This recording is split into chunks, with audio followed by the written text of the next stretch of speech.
Pourquoi arrêter Tinder? Alors les raisons sont multiples. Je sais même pas par laquelle commencer, tellement il y en a. Et je pense qu'on va commencer par la plus dramatique, selon moi.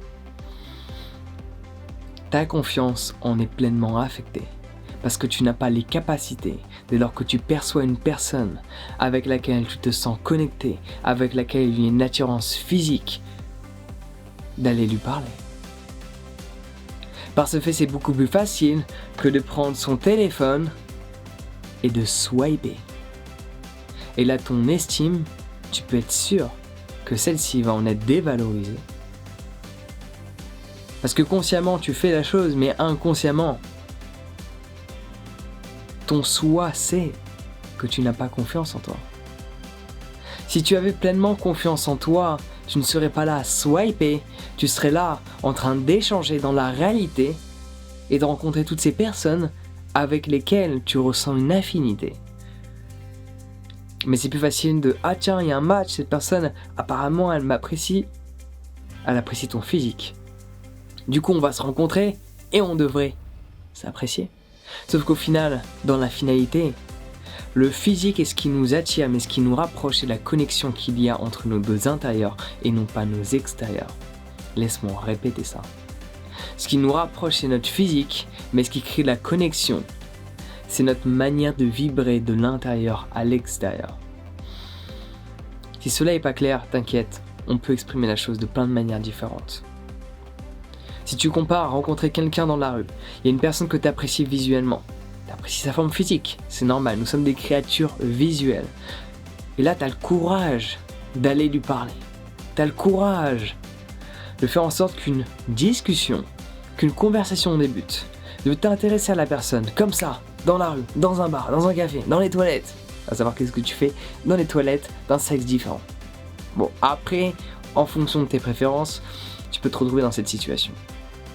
T'as suivi? Non, c'est pas grave. Tu comprends ça au montage, yes. Tout est une question de courage. Si tu ne travailles pas sur ton courage, comment veux-tu le développer? Si tu ne fais que de swiper toutes les soirées. Parce qu'au final, tu n'es pas pleinement satisfait de ta réalité.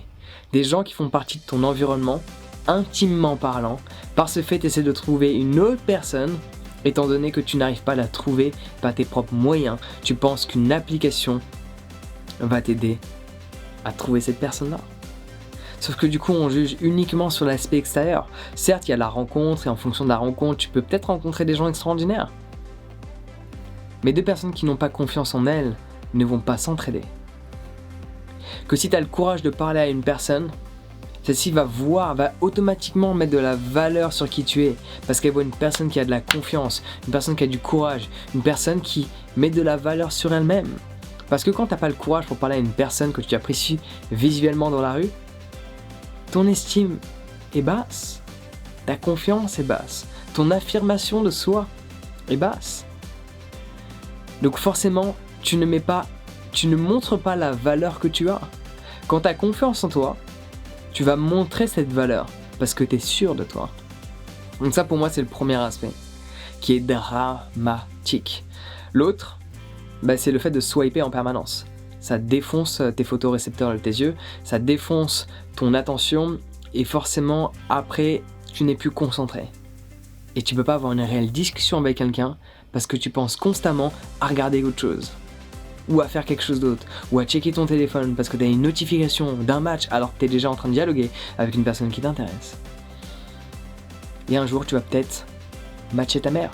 Et ça, c'est un peu dommage. Faut l'admettre. On coupera son montage, ouais. Ça, c'était un peu... Fallait pas le dire, ça, hein. Fallait pas le dire. Maintenant, ça a été dit. Est-ce que tu es pleinement honnête avec toi-même? Admettons, tu es pas d'accord avec tout ce que je suis en train d'exprimer.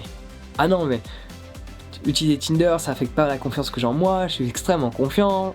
Ok, si c'est ce que tu crois, t'as le droit d'être en désaccord avec moi, alléluia. Mais si je vois l'application Tinder sur ton téléphone, et que je te connais pas, ou que tu vois une personne du genre qui t'attire, féminin ou masculin en fonction de ton sexe, peu importe, tu vois une personne que tu valorises physiquement, tu vois une personne qui est magnifique, qui est à ton goût, physiquement parlant. Il y a ton téléphone, il y a une notification Tinder, cette personne la voit. Comment tu te sens ? Imagine, il y a la femme de tes rêves, physiquement parlant, l'homme de tes rêves, physiquement parlant. Pour X raison, vous vous rencontrez dans un café, vous discutez. Il y a ton téléphone qui était face ciel. Pas savoir qu'est-ce qu'il faisait là déjà, qu'il n'était pas dans ta poche, passons aux détails. Et là il y a une notification Tinder, et cette personne aperçoit la notification Tinder. Comment tu te sens ? À l'aise, t'es là en mode ouais, j'adore être sur Tinder, j'adore swiper, j'adore rencontrer des personnes et me focaliser uniquement sur leur physique ? Ou est-ce que tu vas te sentir légèrement gêné ? Parce que si tu te sens légèrement gêné, c'est qu'au fond de toi, tu sais que Tinder ne t'est pas bénéfique et ne valorise pas qui tu es au sein de cette société par rapport au contexte social dans lequel tu peux être.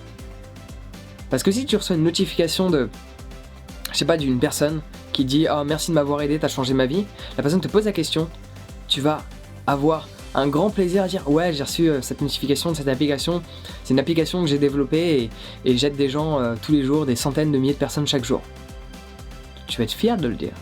Que recevoir une notification de ton Tinder, tu vas vouloir le cacher. Rien que l'application Tinder, si on te dit « Pourquoi tu utilises Tinder ?» T'es pas à l'aise avec, ouais. Alors peut-être tu l'es, alléluia, ça veut dire que peut-être ton intention d'utiliser Twitter est différente de la plupart des gens.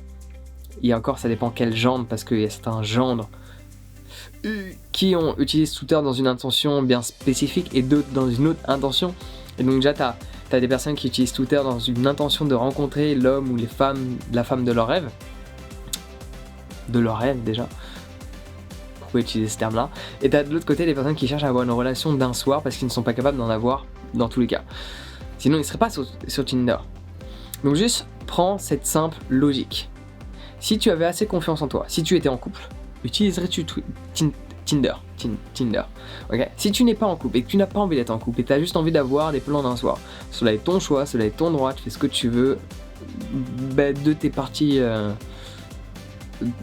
plus basses, ok ? Tu t'en fais ce que tu veux. Si tu as envie d'avoir des plans d'un soir et que tu arrivais à avoir autant de plans d'un soir que tu souhaites, utiliserais-tu Tinder ? Non. Donc du coup, il faut toujours remettre les choses à la racine même du problème. Tu n'as pas confiance en toi, c'est pour ça que tu utilises Tinder. Si tu avais confiance en toi pour aller voir les gens, dialoguer avec une intention de développer une relation amicale ou intime, une relation long terme ou court terme, tu n'utiliserais pas une application qui te facilite la vie, mais qui affecte ta confiance parce que tu n'as toujours pas confiance de dialoguer avec des gens que tu ne connais pas, qui rentrent dans le même espace-temps et dans le même environnement que toi en cet instant. Donc ça affecte ta confiance, ça affecte ta capacité de concentration, ça te rend mal à l'aise quand on te dit « Ah tiens, t'as Tinder ? Pourquoi tu utilises Tinder ?»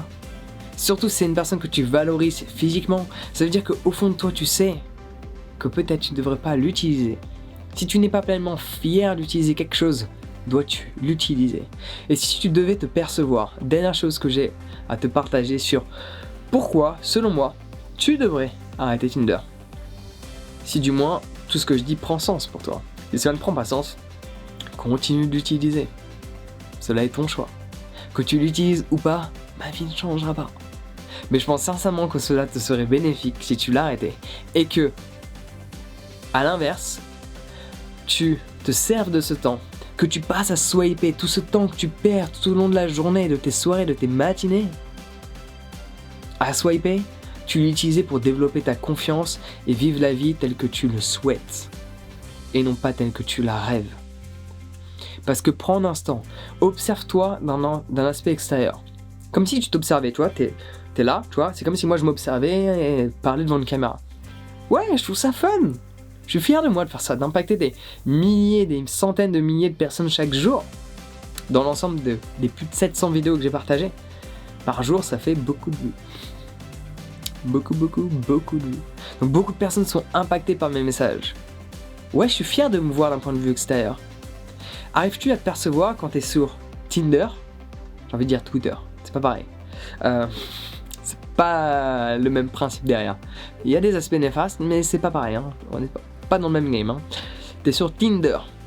Et là tu swipes left, right, à gauche, à droite. Et imagine de te voir d'un point de vue extérieur. Et tu vois cet individu qui est comme ça, en train de choisir. Ah tiens, toi, je te... bip. Toi, non. Imagine déjà, il y a des gens, ils font la même chose avec toi. Ah non, mais lui. Ah non, mais elle. Ah non. Comment tu te sentirais? Se mettre à la place de l'autre, c'est ce qu'on appelle de l'empathie. Et se mettre à la place de soi sans pour autant se percevoir de manière directe, mais indirecte, ça veut dire prendre du recul par rapport à soi, se percevoir soi dans l'aspect extérieur. Si je devrais l'exprimer, ce serait ainsi. Se percevoir soi dans l'aspect extérieur, en train de faire cette chose-là.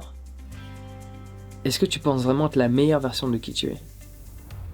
Ou la meilleure version de qui tu es, c'est dès lors que tu perçois une personne qui t'attire physiquement, boum, tu vas lui parler. Ou la meilleure version de qui tu es, c'est... Ah oui. Quelle est la meilleure version de qui tu es? Celle qui ose? Celle qui croit en elle? Celle qui agit?